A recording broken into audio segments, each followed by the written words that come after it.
Hello, this is Mark from Aquarian Christianity. I named my show Aquarian Christianity because I like the name, and it's about a Christianity in the age of Aquarius, which will be a tough age at the beginning, but a glorious age, especially at the end and before the end, a glorious age. It's the age of the intellect. And also, since it incorporates Leo, it's the age of the heart and music and performance. I'm watching a movie called All Saints now, and I think God wanted me to stop and do this video. All Saints, it looks like a good movie. A really good movie that I saw that was less than 10 minutes long is called Come Home. It has Kirk Cameron in it. It's Kirk Cameron, Come Home. It's a movie short. Just put in Come Home and Kirk Cameron, or Come Home and short film, and it should show up. It's called Come Home. I think it was 2017. Just a wonderful 10-minute short movie, 10-minute short film. Anyway,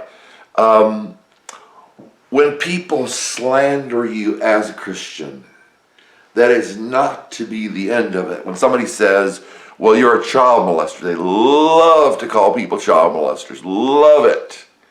They love to call people child molesters and drug addicts and violent, things that make people afraid. They love to do that. Let me pull my part down a little bit because it flows better. I'm losing my hair, I think, a little bit. My grandfather on my mother's side didn't lose too much, so I shouldn't lose too much, and I'm praying that God will bring it back. When people slander you, when somebody says, you are this, we'll say a child molester. Someone says, you are a child molester. It's not enough that he says it to one person. He wants to say it to more than one person. And I have been accused of being a child molester and also violent. You can't find a more peaceful person than me in a mile radius of me. You can't find a more peaceful person than me within a mile radius of me. I'm watching All Saints movie, which is about a pastor, a Presbyterian pastor, I think, which is Anglican. I usually don't like to get close to Catholic religions and close to this garb stuff, but I'm watching it. But, I'm peaceful. I know God will fight for me if need be and when need be. It will be necessary at some point for God to fight for me. I know He protects me. I have faith. People that have faith in Jesus Christ, people that have faith in the Father, they'll say, look, this person is not normal. The Bible talks about a peculiar people. We're very normal, very normal. The problem is society is abnormal. Society is abnormal. So someone will say, oh, that person is a child molester. Someone says something like that to me. I think people have been gossiping about me and slandering me. Some of it's true, which would be gossip. And some of it's false. Some of the things they say are true. And some of the things they say are false. They mix them together. You have gossip mixed with slander. They're not content with just telling one person, oh, this guy's a slanderer, this guy's a child molester. They want to spread it out. And I know people call me a child molester. I've seen people's reactions to me. I taught youth. I taught high school youth in the early 2000s. And they did it so they could catch me, I think. And the preacher's son waited at the door at the threshold of a door that led to my class in church. And he had grown tall. He was shorter, and he grew tall, and I stopped going to church, so I went back. I don't know why I went back, but I went back briefly. And people were talking about me being a child molester, and I know people talk about this.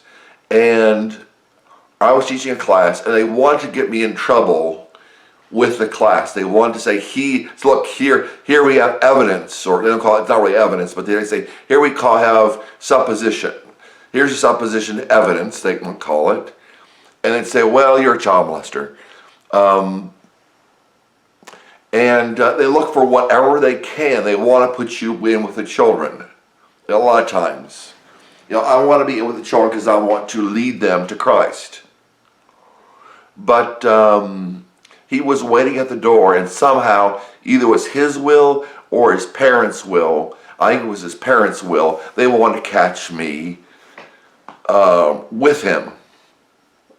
And he was short before, and he grew up tall, and I said, a woman, what did I say? I said, well, I said his name, and I said, you said something like you grew up tall. I said, a woman will like that. And I said, your wife will like that. And then I entered the class. So a lot of people get disappointed when they don't have something to slander or gossip about.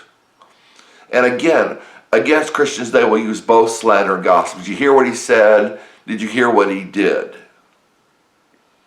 Because they will say what they want to say. It's not enough that it slanders that one person hears the slander. It's supposed to spread throughout the church, and it's never supposed to get to the Christian. It's never supposed to get to the Christian.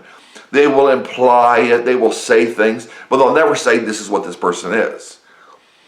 There was a Korean woman in a church that I went to, and I keep having trouble with churches, which is why I don't go.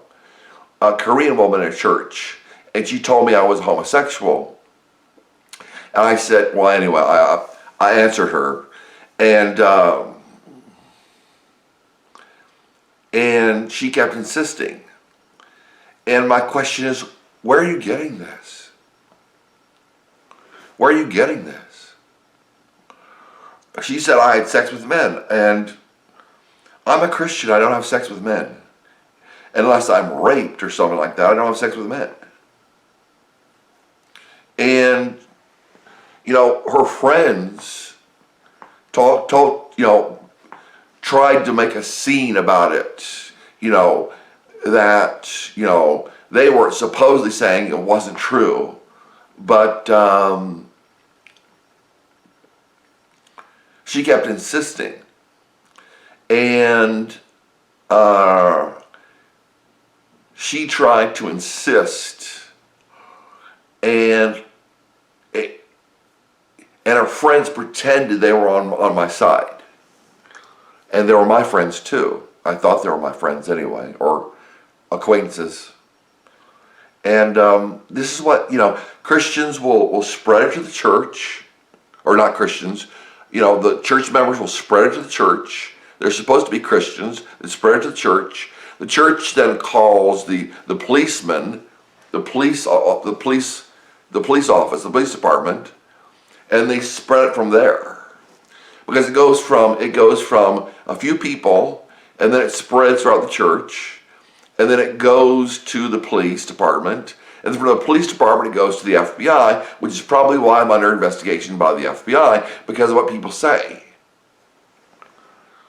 And they say, oh no, we have evidence. Well, where's the evidence? We're not telling you. Why are you not telling me? Well, you know this. Well, why aren't you telling me what I already know? If I know it, why aren't you telling me it? Oh no, it's a secret from you. Everybody else has a secret. Everybody has a secret about you, but we're not going to tell you. You already know. Well, what are you talking about? Oh, nothing. Why are people afraid of getting into trouble when it comes to this? But the Bible says the wicked watches over the righteous. I'm righteous. That much I will tell you. I'm righteous. What does that mean? What does that mean? It means I follow Jesus Christ. I do what he says. I pray. I don't want to boast like a Pharisee, but I do good. Jesus went about doing good, I go out doing good. Not of my own power, but of the power of him who sent me. Jesus had conflict too. They said Jesus broke the Sabbath, but he was the Son of God. And if God tells him he can break the Sabbath, then he can break the Sabbath. But they said, oh, you a mere man. It says in the Bible, it says, you a man, make yourself out to be God. Jesus said, I and the Father are the same thing. There was all this controversy about him. What was the point of it? To kill him. The point of Jesus' controversy was to kill him. And somebody say, well, Jesus bears the responsibility. Somebody could say today, or somebody could have said back then, well, Jesus bears responsibility. Today they'd say, well, Jesus, was unfairly treated.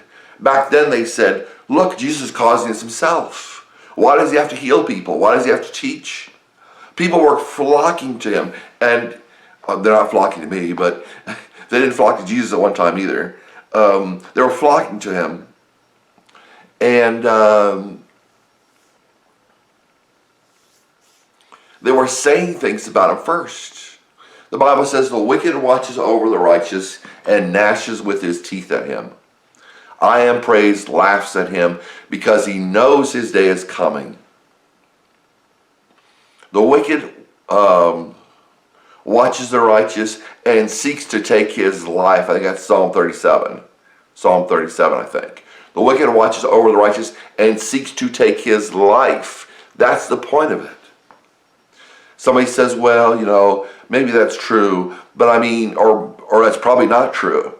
But since it's in the Bible, I have the Bible as at least a reason to say that, because the Bible says that. Because God said that. The wicked looks over the righteous and seeks to slay him. Or the actual Hebrew word is kill him. And seeks to kill him.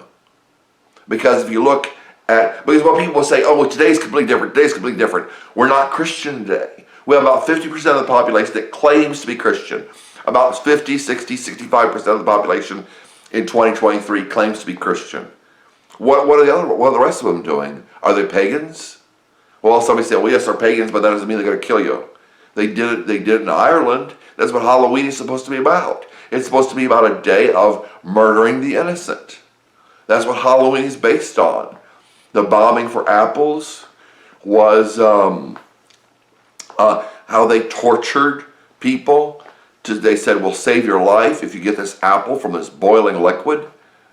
And said, well, we don't do that anymore. Well, people don't change. They change when Christ comes to them. Otherwise, they don't change. We have murder on television. We have murder in movies. We've had sex in movies. I remember being, I think, a teenager. Well, let me see. I was younger than that.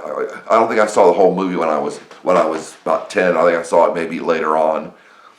But I remember being a teenager or preteen, and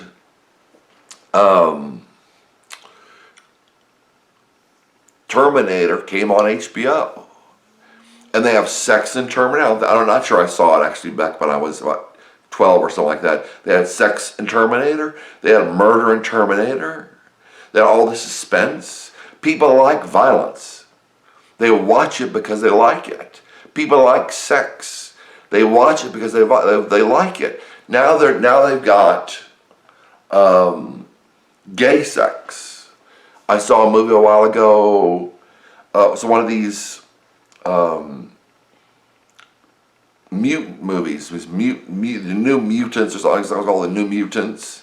But the last movie I watched like that for a long time. And I hadn't watched a movie like that for a long time. I like the real movies, not these fantasy movies. And